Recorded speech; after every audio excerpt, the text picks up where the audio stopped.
As a scholar and professor of Black studies, you've described an ancient Africa that is very rich in its heritage and its civilization, its use of science, agriculture.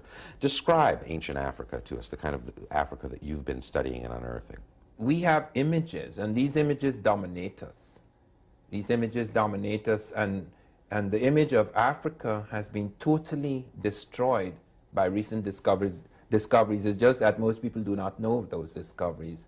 And the discoveries are made by Euro-American scientists mainly. Peter Schmidt and Don Lavery, for example, discovered Africans were smelting steel 1,500 to 2,000 years ago. I'm going to use the conservative estimate, 1,500. They were smelting steel at a time when nobody in the world was smelting steel. And using a one-stage process, apparently, too. Well, what was so unusual about it is that they were preheating the air. And they had a system whereby because of preheating the air and because of the other things they introduced, they were able to achieve temperatures of 3,275 degrees Fahrenheit in the blast zone. That was never achieved until centuries later. Iron actually melts at 2,642 degrees Fahrenheit. So that when they achieve this 3,275 degrees Fahrenheit, carbon from the swamp grass which they introduced would invade the iron, producing carbon crystals. Therefore, they produced steel. This is by a they achieved temperatures about 200 to 400 degrees higher than anything achieved in Europe or elsewhere. And this is long in advance of the production of steel.